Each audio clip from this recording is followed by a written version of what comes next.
अल्लाहु अकबर अल्लाहु अकबर ला इलाहा इल्लल्लाहु अल्लाहु अकबर वलिल्लाहिल हम्द। नहमदु व नसल्ली अला रसूलिहिल करीम। अम्मा बाद फ़क़द क़ाल अल्लाहु तआला फ़िल क़ुरानिल मजीद फ़अऊज़ु बिल्लाहि मिनश शैतानिर रजीम बिस्मिल्लाहिर रहमानिर रहीम। कुन्तुम खैरा उम्मतिन उख़रिजत लिन्नास तामुरूना बिल मारूफ़ि व तन्हौना अनिल मुनकर व तु'मिनूना बिल्लाह व क़ाल अज़्ज़ व जल हुवल्लज़ी अरसल रसूलहु बिल हुदा व दीनिल हक़्क़ि लियुज़हिरहु अला दीनि कुल्लिहि व कफ़ा बिल्लाहि शहीदा व क़ाल अज़्ज़ व जल या अय्युहल्लज़ीना आमनू कुतिबा अलैकुमुस सियामु कमा कुतिबा अलल लज़ीना मिन क़ब्लिकुम लअल्लकुम तत्तक़ून व क़ाल वलितुकमिलुल इद्दत वलितुकब्बिरुल्लाह अला मा हदाकुम व लअल्लकुम तशकुरून। सदक़ल्लाहुल अज़ीम। क़ाल नबी सल्लल्लाहु अलैहि वसल्लम मन सामा रमज़ान ईमानन व इहतिसाबन गुफ़िर लहु मा तक़द्दम मिन ज़ंबी रब्बि इश्रह ली सदरी व यस्सिर ली अमरी वहलुल उक़दतम मिन लिसानी यफ़क़हू क़ौली अल्लाहुम्मा अल्हिमना रुश्दना अल्लाहुम्मा इहदिनस सिरातल मुस्तक़ीम आमीन या रब्बल आलमीन।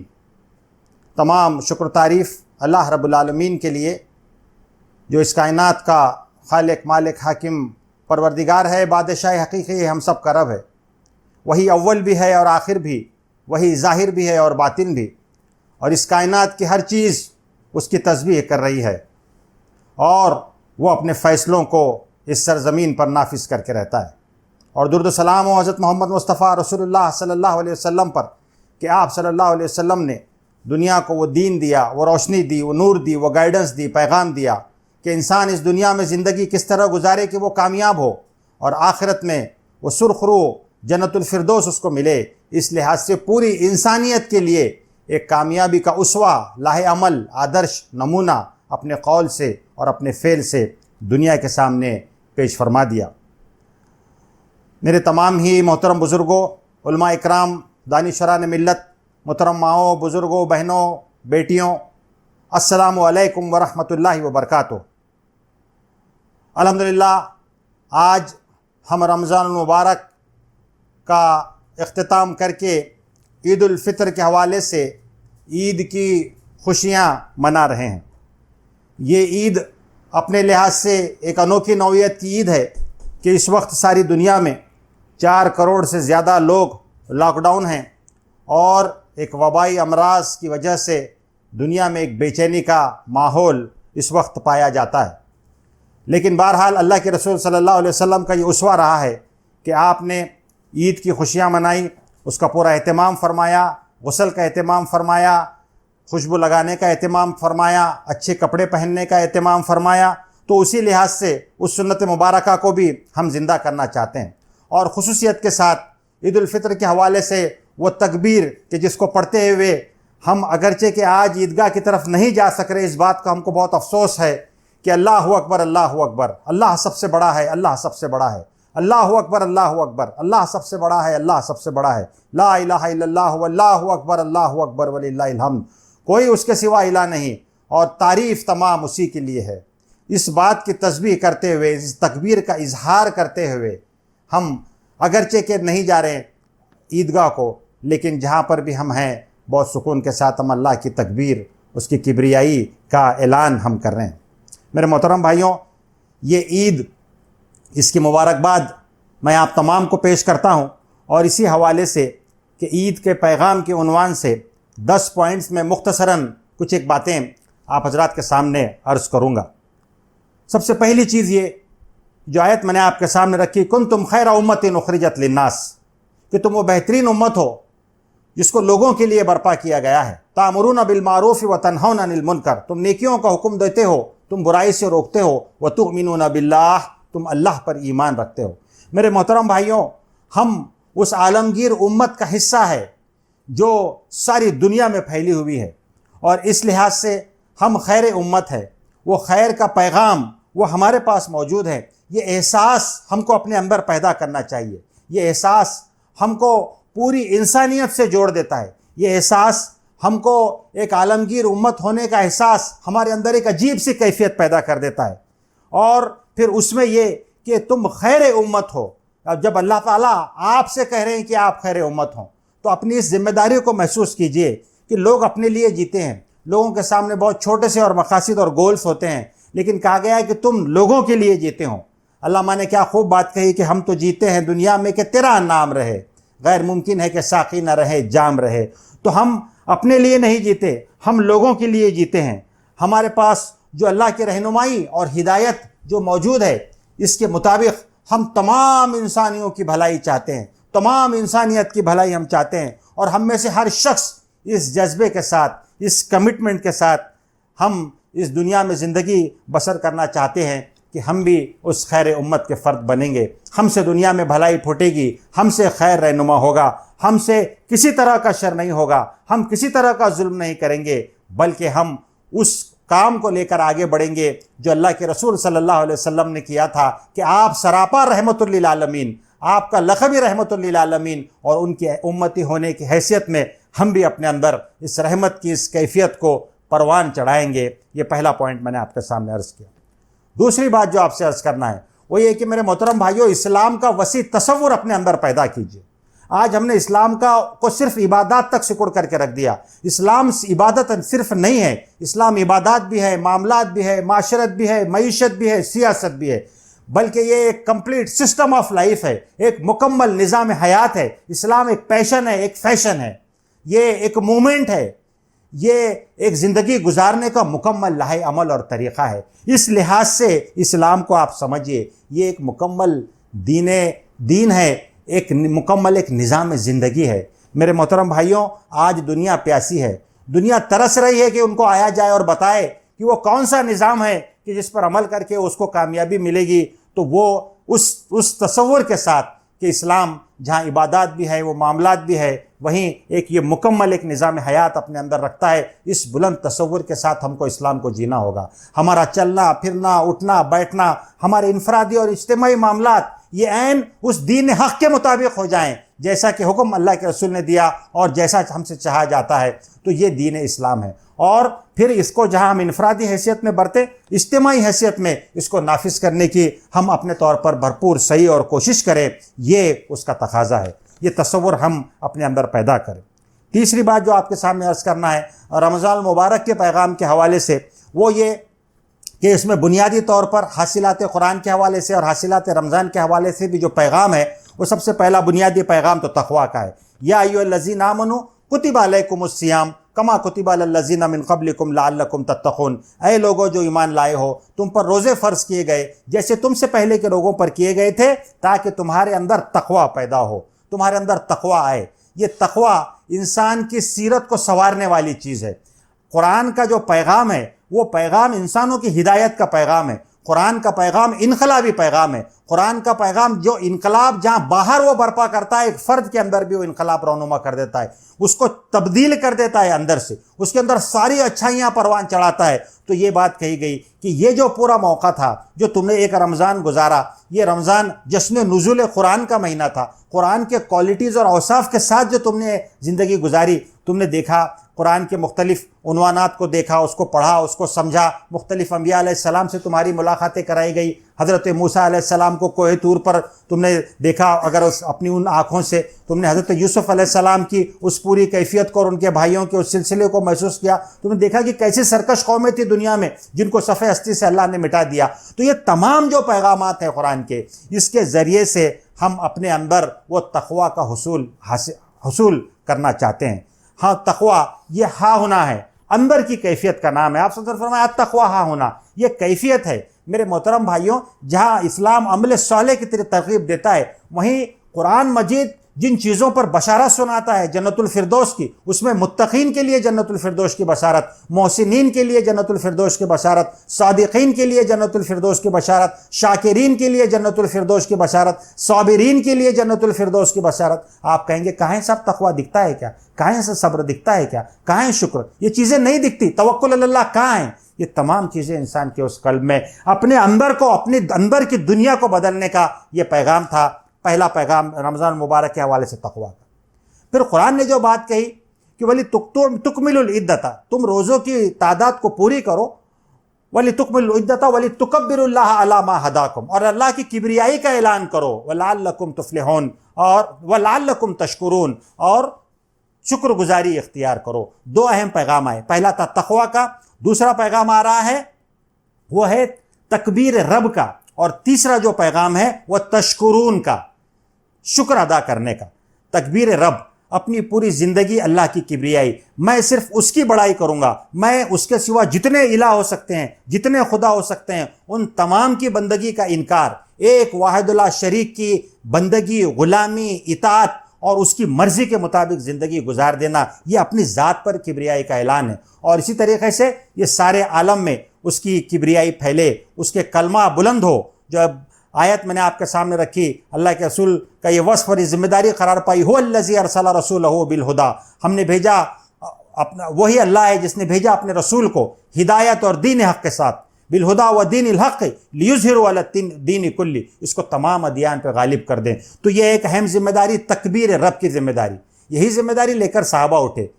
हम तो जो बात कही अल्लामा ने कि दस्त तो दस्त हैं दरिया भी न छोड़े हमने, बहर जुल्मात में दौड़ा दिए घोड़े हमने, ये तमाम चीज़ें जो उन्होंने की, इसके पीछे उनका मकसद यही था कि अल्लाह का कलमा गालिब होकर रहे तमाम दुनिया ज़िंदगी पर। तो तकबीर रब। और तीसरी चीज़ जिस तरफ कुरान इशारा करता है वो शुक्रगुजारी की कैफियत है। कुरान ये कहता है कि इंसान अपने रब का बड़ा नाशुक्रा वाक़ हुआ है। हर बात पर वो कहता है कि साहब ये नहीं मिला, ये हो गया, ये रह गए, फला अरमान रह गए, कितना भी मिल जाए, कितना भी खा ले, अल्हाकुमुत तकासुर, कितना भी खा लो तब भी यही मामला होगा, हत्ता ज़ुरतुमुल मक़ाबिर, यहाँ तक कि तुम लबे गौर को पहुँच गए, तुम्हारी ख्वाहिशें पूरी नहीं हुई, है ना। हज़ारों ख्वाहिशें ऐसी कि हर ख्वाहिश पे दम निकले, बहुत निकले मेरे अरमान लेकिन फिर भी कम निकले, गालिब ने कहा था। तो कहीं ना कहीं रमज़ान मुबारक में एक बहुत अहम वस्फ़ जो हमारे अंदर पैदा करने की कोशिश की गई वो शुक्रगुजारी है। आपके सामने जब आपको इफ्तार के वक्त जब वो खाना मिलता है, जब वो एक गिलास पानी मिलता है, आपका हलक सूख रहा है, उस वक्त जो शुक्रगुजारी की कैफियत है, इस बात का एहसास है पैदा करो कि वो मालिक जिसने तुमको ज़िंदगी दी, जिसने तुम्हारे लिए सारी आसाइशें दी, जिसने तुमको अच्छे वालिदैन दिए, जिसने दुनिया में तुम्हारे लिए तमाम ये सामान दिया, जिसने तुमको ईमान की दौलत से सरफराज किया, ये तमाम जो चीज़ें हैं इस पर अल्लाह का शुक्र, और अल्लाह का शुक्र और उसके साथ साथ उसके बंदों का शुक्र, अपने वालिदैन का शुक्र, अपने बीवी और बच्चों का शुक्र, अपने साथियों का शुक्र, अपने जमात के रुफ़क़ा का शुक्र, ये शुक्रगुजारी की वो कैफियत है। इंसान आम तौर पर यह होता है कि ज़रा ज़रा सी बात पे नाराज़ हो जाता है और बाकी नाराज़गी की चीज़ें और नफ़रत वाली चीज़ें वो ज़्यादा याद रखता है, मोहब्बत वाली चीज़ें वो भूल जाता है। तो कहा कि वलितुकमिलुल इद्दत वलितुकब्बिरुल्लाह अला मा हदाकुम व लअल्लकुम तशकुरून, शुक्रगुजारी की कैफियत अपने अंदर पैदा करो। तो हासिलात रमज़ान के हवाले से 3 चीज़ें मैंने आपके सामने रखी। चौथी बात जो आपके सामने अर्ज़ करना है कि इस वक्त आप देख रहे हैं पूरे दुनिया भर में जैसी कुछ बेचैनी है कोरोना वायरस के बाद, और हमारे मुल्क अजीज़ में आप देख रहे हैं कि वो तस्वीरें कभी भुलाई नहीं जाएंगी कि वो मज़दूर जो पैदल चले जा रहे हैं, एक माँ मर के पड़ी है और उसका बच्चा इस उम्मीद में है, उस मज़दूर माँ का बच्चा इस उम्मीद में है कि अभी मेरी माँ उठेंगी और मुझे दूध पिलाएंगी, और वो रो रहा है और बिलख रहा है। और ऐसी तस्वीर कि हमारे औरंगाबाद में जो ट्रेन का एक्सीडेंट हुआ तो उनकी चप्पलें उस पटरी के ऊपर पड़ी हुई है, ये मंज़र हम कभी नहीं भुला सकते। मेरे मोहतरम भाइयों, ये जो तकलीफ़ और दर्द ये लॉकडाउन की वजह से जो कुछ हो रहा है और इसके जो कुछ असरात हो रहे हैं, बहुत गैर मामूली इसके असरात हैं, ये बहुत दिनों तक याद रखे जाएंगे। लोग कहते हैं कि एक पार्टीशन इंडिया और पाकिस्तान का हुआ था और उस वक्त जैसे कुछ मुश्किल हालात थे, ऐसे ही हालात में लोग माइग्रेंट्स हो रहे हैं, हिजरत कर रहे हैं और परेशान हाल है। ऐसे हालात में हमारी जिम्मेदारी और ज़्यादा बढ़ जाती है। इसी हवाले से आप देखें तो जो लोग भूखे हैं, सरकार ने लॉकडाउन तो कर दिया, बड़े बड़े पैकेजेस का ऐलान तो कर दिया, लेकिन कितनी मदद ग्राउंड तक पहुंची? कितने लोग हैं आज जिनको 2 वक्त की रोटी नहीं, कुछ लोग तो मांग करके खा रहे हैं, लेकिन उन लोगों का क्या है जो लोअर मिडिल क्लास के हमारे लोग हैं, किसी के सामने हाथ नहीं फैला सकते, घर में चूल्हा नहीं जलता, बच्चों को थपके दे करके सुला रहे हैं, अपनी इज्जत की खातिर किससे जाएं, किससे मांगे? दूसरे तरफ तो आप देख रहे हैं कि दूसरे समाज में आत्महत्याएं भी हो रही हैं, लोग मर भी रहे हैं, और फिर जो दूसरे उसकी वजह से जो कुछ प्रॉब्लम्स हो रहे हैं, तो गोया कि एक ज़बरदस्त किस्म का केओस इस वक्त सारे मुल्क अजीज़ में बरपा है। और इसी हवाले से आप देखें तो NRC और CA को रूल लगाने वाले और ज़बरदस्ती काला कानून को नाफिज करने का दावा करने वाले और 6 देशों से आने वाले माइग्रेंट को संभालने वाली सरकार आज मजबूर और लाचार है। अपने ही देश के वो हाथ जिन्होंने इस देश को बनाया, जिन्होंने इस देश का विकास किया, मेक इन इंडिया की बात करने वाले, असल मेक इन इंडिया वाले हाथ, आज उन हाथों को रोज़गार नहीं, उनके पेटों में अनाज नहीं है। तो ये एक ज़बरदस्त किस्म की लाचारी हम अपने चारों तरफ पा रहे हैं। इसमें हमको बहुत पॉजिटिव और मुस्बत किरदार अदा करना होगा। अभी ट्विटर पर एक ट्रेंड चला, सेवियर मुस्लिम्स, और इस हवाले से पूरे लोगों ने इस बात को अप्रिशिएट किया। हमारे इस मुल्क के अजीज़ के, हमारे बरादरान वतन के लोगों ने, यहाँ के बड़े दानिशर तबके ने इस बात को अप्रिशिएट किया कि जब लोग अपने घरों में बैठे हुए थे तो ये मुसलमान समाज के लोग थे, ये मुसलमान नौजवान था जो रास्ते पर खड़ा था और खाना दे रहा था, बसों में, ट्रेन में, रास्ते पर खड़े रह करके लोगों को खिला रहा था। हम ये समझते हैं कि ये रमज़ानुल मुबारक का वो पैगाम है, उसकी ये बरकतें हैं। कहा कि अगर 2 रोटी हो तो दोनों ले जा करके दे दो, खिला दो, और खुद रोज़ा रख लो, ये पैगाम है। पूछा कि क्या है मोहम्मद सल्लल्लाहु अलैहि वसल्लम, इस्लाम जिसका तुम प्रचार करते हो? तो कहा कि मीठा बोल और भूखे को खाना खिलाना। याद कीजिए हमारे असलाफ की वो तारीख है कि जंगे बदर के कैदी जब आए तो अपनी रोटियां उठा करके उनको दे दी और खुद भूखे रहे। अल्हम्दुलिल्लाह इस बात पर हम अल्लाह का शुक्र अदा करते हैं कि हमारे भारत देश के नौजवानों ने, हमारे मुसलमानों ने, हमारे मिल्लत के गयूर नौजवानों ने, ब्रदर ने, हमारे वतनी मिल्ली भाइयों ने इस बात की कोशिश की कि हमारे वतनी भाइयों तक के पहुँचे और ये जो परेशान हाल मजदूर और गरीब जो तबका है उन तक उनकी मदद की जितनी भी उनकी इस्तिताअत थी। ये बहुत बड़ी बात है और तारीख़ के अंदर ये वाक़या लिखा जाएगा। तारीख़ में ये बात भी लिखी जाएगी कि जब लोग कोरोना वायरस से परेशान थे उस वक्त हमारे देश का मीडिया नफ़रत फैलाने में लगा हुआ था। तबलीगी जमात के हवाले से इस तरह से बातें फैला दी गई कि इस बात का गोया कि ये ऐलान था कि जो कुछ भी इंडिया के अंदर हालात ख़राब होंगे इसका पूरा टोकरा कोरोना वायरस जो भी फैला है ये फैला तबलीगी जमात की वजह से। इस तरह का मामला मीडिया ने क्रिएट किया। लेकिन अल्हम्दुलिल्लाह अल्लाह ताला के भी अपने फ़ैसले होते हैं, बाद में सारी चीज़ें क्लियर होती चली गई। तो इस वक्त हमको इन 2 महाज पर बहुत अहम तौर पर काम करने की ज़रूरत है। एक तो ये खिदमत खल्क का महाज और हमारे जो आम बरादरान वतन हैं उन तक के पहुंचकर उनके ज़ख्मों पर मरहम रखना, ये अहम काम है मेरे मोहतरम भाइयों। जो आप कर रहे हैं इसको और ज़्यादा तादाद में करने की ज़रूरत है। और दूसरा, मीडिया के हवाले से जहाँ जहाँ भी ये नफ़रत अंगेज़ी जो पोस्ट आ रहे हैं इस पर बर वक्त एक्शन लेना ज़रूरी है। जहाँ पर एक्शन लिया गया, जहाँ पर नोटिस ली गई, जहाँ पर FIR डाले गए, आपने देखा कि वही लोग, वही जी न्यूज़ का एंकर जो जहर उगलता था वो आकर के इस्लाम के पूरे अरकान आपको बता रहा है, नमाज, रोज़ा, ज़कात, हज। ये तब्दीली कैसे वाक़ई हुई? कहीं ना कहीं आपको इस पर सोचना पड़ेगा। तो मीडिया में जहां अपना रोल मुस्बत तौर पर प्ले करना है वहीं मीडिया एक्टिविज़म के हवाले से ये जो इस तरह की गलत खबरें और जो झूठा प्रोपेगेंडा होता है इसको बर वक्त समझना, इसकी रिपोर्टिंग करना और इस पर FIR दर्ज करना। ये किसी और पर मत छोड़ दीजिए। मैं आप तमाम से अपील करता हूँ, मुख्तलिफ जगह पर जब भारत में अलग अलग जगह पर तमिलनाडु और केरला से लेकर पंजाब और महाराष्ट्र तक जब अपील दाखिल की गई तब जाके इसके मुस्बत नताइज आपको मिले हैं। 5वीं बात जो आपके सामने अर्ज़ करना है वो ये कि हमको रमज़ानुल मुबारक के बाद अपनी जो इबादतें हम कर रहे हैं तो इसको जारी रखना है। मेरे मोहतरम अज़ाज़, सबसे अहम चीज़ नमाज, सलाती, नमाज की पाबंदी। ये नमाज की पाबंदी आपको अपने मालिक से जहाँ जोड़ती है, अपने कमिटमेंट की याद दिलाती है, वहीं आपके अंदर एहसास ज़िम्मेदारी पैदा करती है। आप अपने फ़र्ज़ को पूरा करने वाले बनते हैं। और जब जो आदमी अपने अल्लाह के साथ किए हुए ताल्लुक़ और अहद पैमान को पूरा करता है उसी से ये तवक्को की जा सकती है कि वो ज़िंदगी के बाकी मामलात में भी अपने अहद पैमान को पूरा करेगा।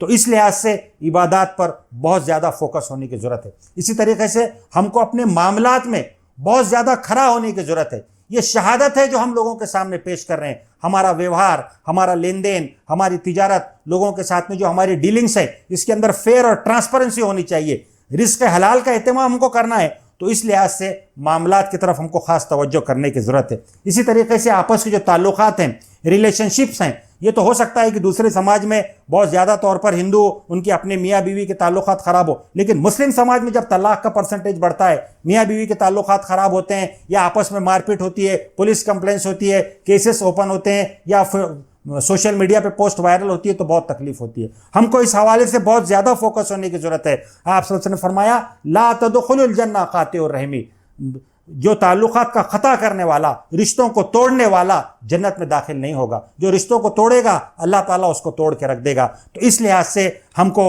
इस बात पर बहुत ज़्यादा फोकस होने की ज़रूरत है। तो इबादत, मामलात और ताल्लुकात, इन 3 चीज़ों की तरफ मैंने आपकी तवज्जो दिलाई। खिदमत के हवाले से मैं आपके सामने बात अर्ज़ कर चुका हूँ। तो ये 5वीं बात थी जो शहादत और अमली लिहाज से हमको करना है। 6ठी बात जो इस वक्त जो हम महसूस कर रहे हैं कि पोस्ट कोविड सिनारियों के अंदर सिचुएशन बहुत तेज़ी के साथ बदलेगी। इसमें दो चीज़ों की तरफ बहुत ज़्यादा फोकस करने की ज़रूरत है, वही मेरे दो अगले पॉइंट्स है। पहली चीज़ है एजुकेशन, तालीम, और दूसरी है बिजनेस, तिजारत।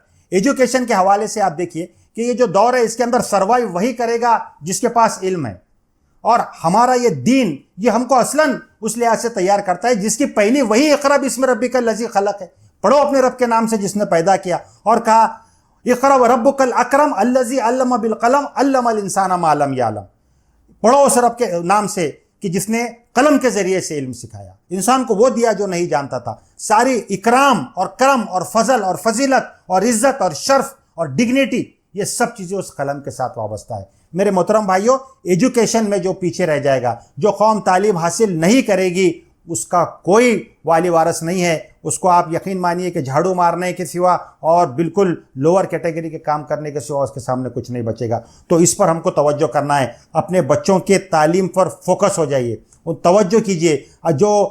जो हमारे ड्रॉप आउट्स हैं हो रहे हैं, ये ड्रॉप आउट के रेट को कम करने पर फोकस कीजिए। जो बच्चे हमारे स्कूल को नहीं जा पा रहे हैं, ये हम सब की जिम्मेदारी है मिल्लत के फ़र्द होने की हैसियत से कि हम इस पर फोकस करें। इसके साथ साथ हायर एजुकेशन में पीएचडी स्कॉलर्स वगैरह, इसके लिए भी जिन चीज़ों की ज़रूरत है, ये बहुत ज़्यादा इस वक्त हम इसकी ज़रूरत को महसूस कर रहे हैं। ख़ास करके एजुकेशन जब कम होता है और गवर्नमेंट ऑफिशियल्स में और इसमें जब रिप्रेजेंटेशन कम होता है, तो सारी जो कुछ प्रॉब्लम्स आती हैं इसकी तफसील में जाने का इस वक्त मौका नहीं।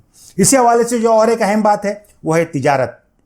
अल्लाह के रसूल सल्लल्लाहु अलैहि वसल्लम ने फरमाया कि रिस्क के दरवाज़ों का एक बड़ा जो आपने जो दरवाज़ा बताया वो तिजारत है, और इसके अलावा भी बहुत सारे जो छोटे मोटे हुनर हैं, हम अपने अंदर इन हुनर की महारत हम अपने अंदर पैदा करें। अल्लाह के रसूल सल्लल्लाहु अलैहि वसल्लम के उसवे को आप देखिए। आप सल्लल्लाहु अलैहि वसल्लम जब मक्का में थे तो आपने तालीम की बात की, आपने एजुकेशन की बात की और कहा कि मुझे मुअल्लिम बना के भेजा गया है। और जब आप मदीना तशरीफ़ लाए तो आपने सबसे पहला जो काम किया, मदीने का मार्केट आपने उस्तवार किया और मदीने के मार्केट को आपने कैप्चर किया। इवन जो जंग बदर वाक़ई हुई है तो जो तिजारती काफ़िला आ रहा था उस वक्त उस पर गुफ्तगू हो रही थी कि इस तिजारती काफ़िले को कहीं ना कहीं स्टॉप करना चाहिए। और जंग बदर का एक अहम जो उसके बहुत सारे जो चीज़ें थी उसमें एक अहम चीज़ ये भी थी कि उनकी जो शाहरा थी जहाँ से वो ट्रेड करते थे, तिजारत करते थे, उसको कट कर दिया जाए। उसी रास्ते को आप सल्लल्लाहु अलैहि वसल्लम ने मखदूश बना दिया था और कट कर दिया था। ये एक स्ट्रेटेजी थी। तो तिजारत के हवाले से हमको बहुत ज़्यादा फोकस होने की ज़रूरत है।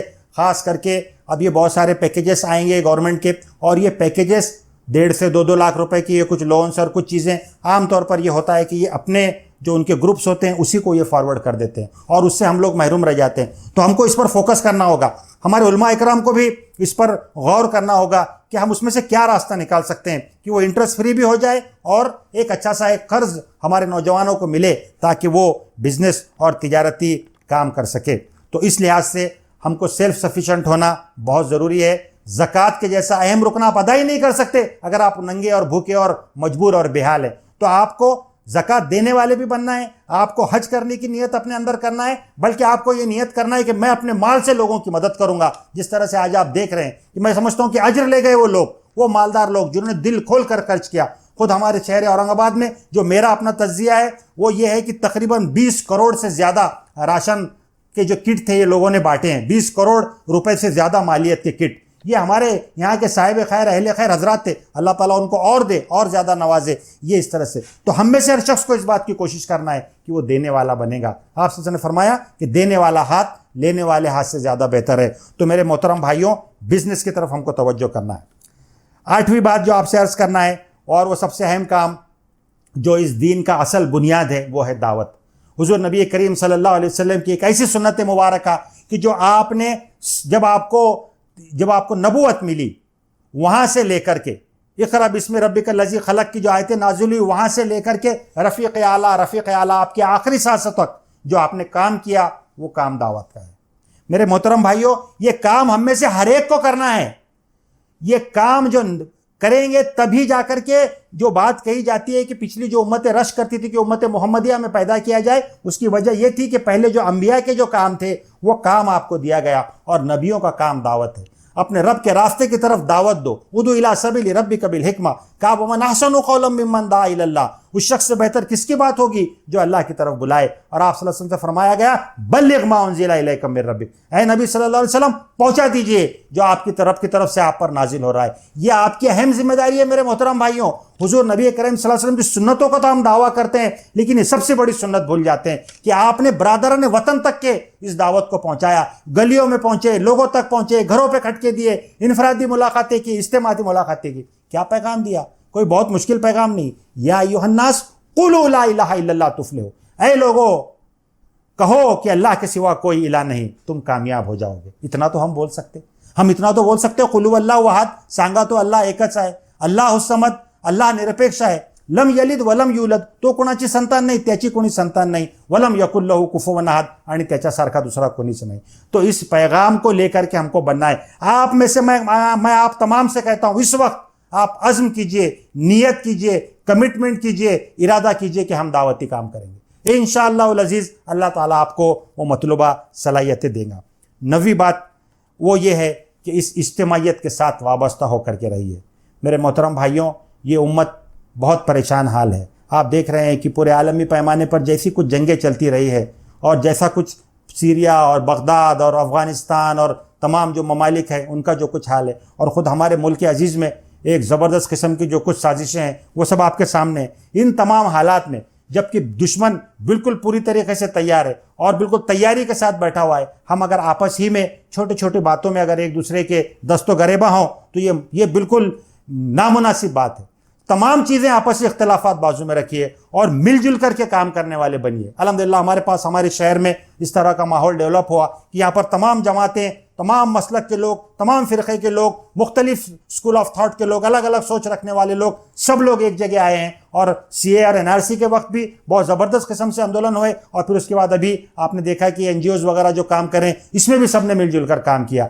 ये इत्तेहाद का एक हिस्सा है। ये इत्तेहाद आपका अगर मजबूत होगा तो इंशाअल्लाह अज़ीज़ तमाम खैर के फ़ैसले उन्हीं के साथ होंगे। जंग ओहद में इसी बात की ताकीद की गई, जंग तुमने हारी इसलिए नहीं कि तुम्हारी कोई नफरी कम थी या तुम्हारे पास दूसरी ही कमी थी, बल्कि अपने अमीर की इताअत नहीं की, आपस में इख्तिलाफ किया और सिर्फ उसका एक नतीजा था कि वो जो जीती हुई जो जंग थी वो हार में तब्दील करके तुमको बता दी गई। मेरे मोहतरम भाइयों, कुरान ने बहुत वाज़ेह तौर पर कहा वातसिमू बिहब्लिल्लाहि जमीअन वला तफर्रक़ू।